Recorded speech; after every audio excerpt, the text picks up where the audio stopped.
नमस्कार दोस्तों, अपन आज बात करने वाले हैं, जैसे कि थंबनेल देख रहे हैं आप, पुनर्जागरण से संबंधित निबंधात्मक प्रश्न।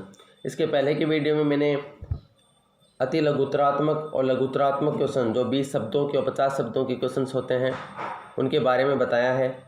आज अपन बात कर रहे हैं पुनर्जागरण से संबंधित निबंधात्मक प्रश्न। बाकी एक बात समझ लीजिए, आप खुद से अभ्यास कीजिए, खुद लिखने का प्रैक्टिस कीजिए।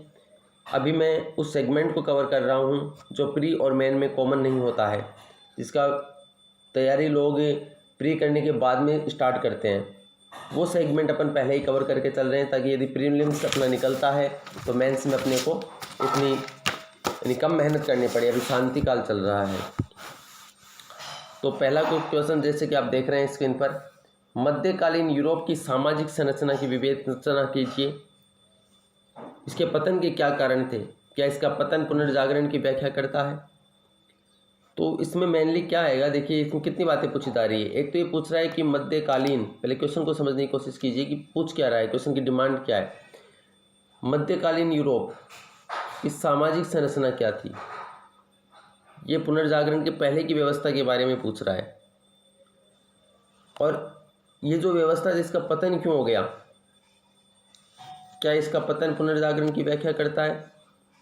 यदि वास्तव में उस चीज़ को पूछना चाह रहा है, तो चर्च की सत्ता थी, उस चर्च की सत्ता के पतन के क्या कारण थे? तो एक तो सामाजिक संरचना बतानी है इसको, पतन के कारण क्या थे, और क्या यह पतन पुनर्जागरण की व्याख्या करता है।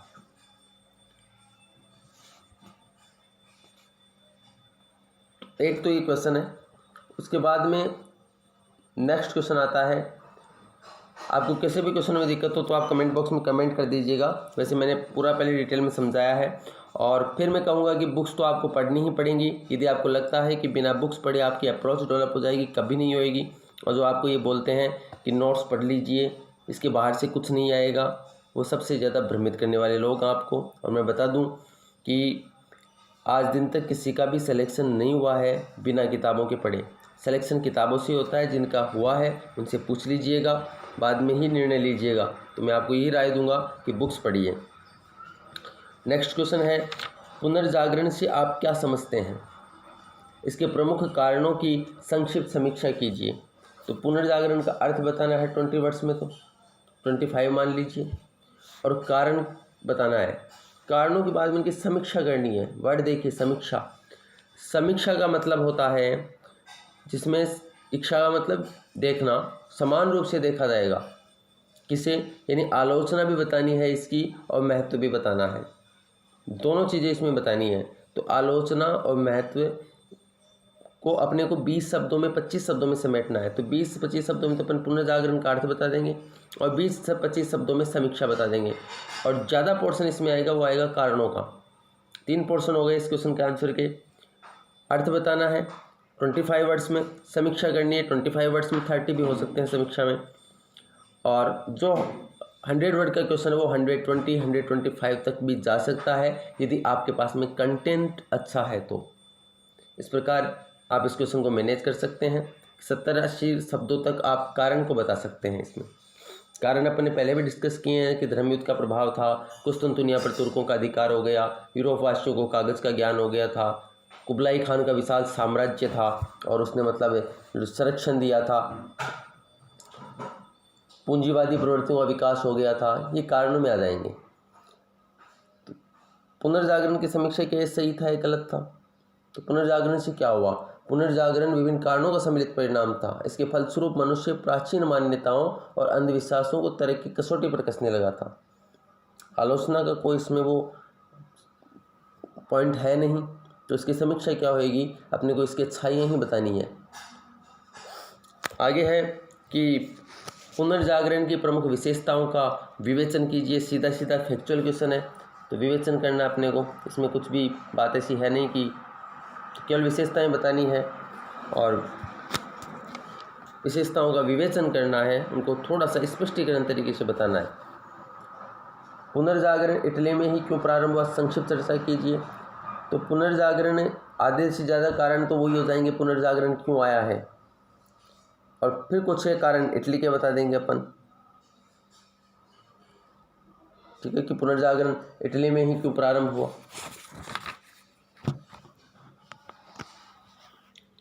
फिर अपन आगे चलें।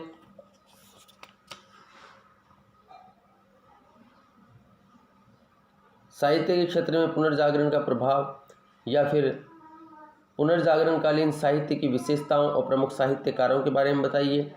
यह क्वेश्चन आ जाए पुनर्जागरण काल में साहित्य के क्षेत्र में हुई प्रगति का वर्णन कीजिए, तो इसमें प्रमुख साहित्यकारों के बारे में अपने को बताना है। दांते, पेट्रार्क, बोकाशियो ये प्रमुख साहित्यकार हैं। उसके अलावा आप इसको डिवाइड कर सकते हैं, फ्रांसीसी साहित्यकार कौन से थे, अंग्रेजी साहित्यकार कौन से थे। डिपेंड करता है आपके पास में कंटेंट कौन से हैं। अगर आपके पास में कंटेंट नहीं है तो आप सीधा सीधा इसका लिख देंगे दांते के बारे में बता दीजिए, पेट्रार्क, बोकाशियो, बेकन, और भी किसी के बारे में थोड़ा बहुत पता हो, जैसे चौसर के बारे में, अपने जो ये शेक्सपियर हैं इनके बारे में, टॉमस मोर के बारे में, सर्वेंटिज के बारे में, अगर अपने को पता हो तो अपन इस तरीके से आप डिवाइड कर सकते हो। और यदि आपके पास में कंटेंट अच्छा है, आपको ये आइडिया है कि कौन सा कहाँ का साहित्यकार है, तो आप इसको ही क्वेश्चन को बहुत अच्छे तरीके से लिख सकते हैं कि फ्रांसीसी साहित्यकारों के बारे में बता दीजिए, अंग्रेजी साहित्यकारों के बारे में, और हॉलैंड के कुछ साहित्यकार थे उनके बारे में आप बता सकते हैं। तो इस तरीके से आप आंसर लिख सकते हैं। तो एक ही आंसर को लिखने के कई प्रकार होते हैं, ठीक है, कंटेंट पे डिपेंड करता है कि कैसे अपने को लिखना है। फिर अपन बात करते हैं आधुनिक भावना के अनुसार, गलत लिखा हुआ ये, आधुनिक विज्ञान की भावना के अनुसार, आधुनिक विज्ञान की भावना के अनुसार, यहाँ विज्ञान कर लीजिएगा, आधुनिक विज्ञान की भावना के अनुसार, आधुनिक विज्ञान की भावना का जन्म पुनर्जागरण के साथ ही हुआ है। ये कथन है कि आधुनिक विज्ञान की भावना का जन्म पुनर्जागरण के साथ ही हुआ है।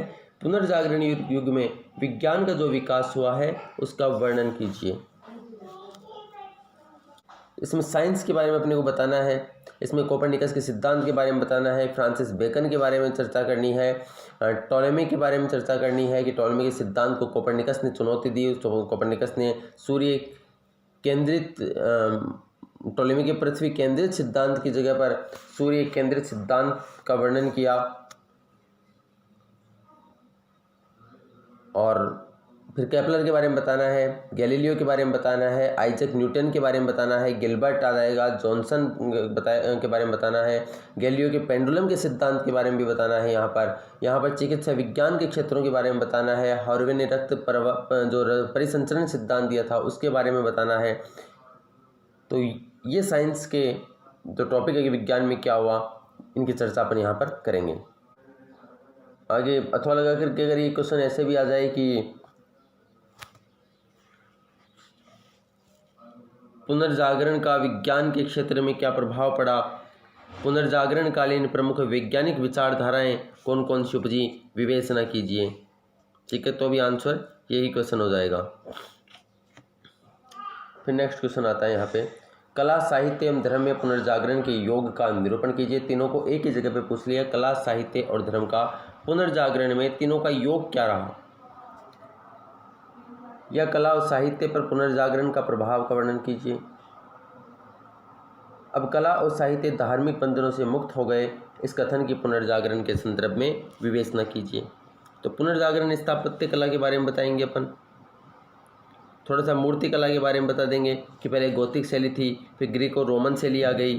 ग्रीको रोमन शैली की क्या विशेषताएं थी, तो जो नोट्स में मैंने लिख रखी है यहाँ पे आपको बताई भी थी कि साज सज्जा, श्रृंगार, डिज़ाइन पर ज़्यादा बल दिया गया, पत्थर के अलावा लकड़ी का प्रयोग किया जाने लगा, क्लासिकल पद्धति पर जो खिड़की, दरवाजे, पेनेज थे उनका निर्माण होने लगा, नुकीले मेहराब की जगह पर गोल मेहराब आ गए थे, मेहराब, गुंबद और स्तंभों के निर्माण पर ज़्यादा बल दिया गया।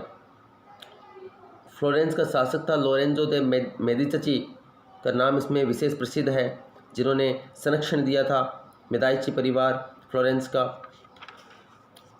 तो इस तरीके से ये आंसर आ जाएगा। मूर्तिकला की बात करें अपन तो बरोक शैली कहा जाता है मूर्तिकला के, जो पुनर्जागरण काल में मूर्तिकला की शैली थी वो बरोक शैली कहा थी। माइकल एंजेलो, लोरेंजो गिबर्टी, गेटा मेलाता, दोनोतलो, इनके आधार पर अपन इसको समझाएंगे। आगे अपन चले तो पुनर्जागरण का स्थापत्य मूर्तिकला के क्षेत्र में क्या योगदान था। तो ये जो बातें मैंने बताई है ये स्थापत्य मूर्तिकला के बारे में आ जाएंगी। फिर नेक्स्ट क्वेश्चन है, पुनर्जागरण कालीन चित्रकला और संगीत कला पर एक लेख लिखिए, क्या अपनी प्रकृति में मध्यकालीन थी, विवेचना कीजिए। तो देखो इसमें चित्रकला और संगीत कला के बारे में तो बताना ही बताना है।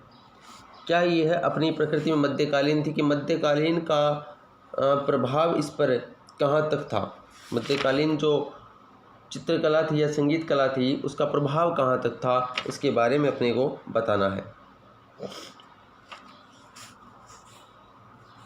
फिर लास्ट क्वेश्चन है, पुनर्जागरण का एक पक्ष था मानववाद। मानववाद अध्ययन के कार्यक्रमों के रूप में उभरकर सामने आया, जिसमें मानव जीवन के विभिन्न पहलुओं को सुखी बनाने का दृष्टिकोण निहित था। विवेचना कीजिए। यहाँ पर अपने को मानववाद के बारे में बताना है, ठीक है, क्योंकि पुनर्जागरण का मानववाद के पक्ष में जीवित व्यक्ति की गरिमा से संबंधित है। मानववाद मतलब मानव को ईश्वर की सर्वश्रेष्ठ कृति माना गया है। मानव को गौरवान्वित तरीके से उसकी महत्ता को समझे जाने का दृष्टिकोण है, ठीक है। तो मध्यकालीन जो मानव था उसे बिल्कुल अलग टाइप का था। वहाँ पर ईश्वर सत्ता के बारे में सोचा जा रहा था और यहाँ पर मनुष्य के बारे में, व्यक्ति के बारे में सोचा जा रहा था कि उसको यानी यथार्थ जीवन यह लोक के बारे में सोचा जा रहा था। सांसारिकता का दृष्टिकोण था, ये भौतिकवादी दृष्टि पर बल दिया गया था, जो नवीन प्रकार का चिंतन था यहाँ पर। तो ऐसे कुछ पॉइंट आ जाएंगे इसमें, ठीक है। प्रयास कीजिएगा आप लिखने का। ये महत्वपूर्ण क्वेश्चंस थे।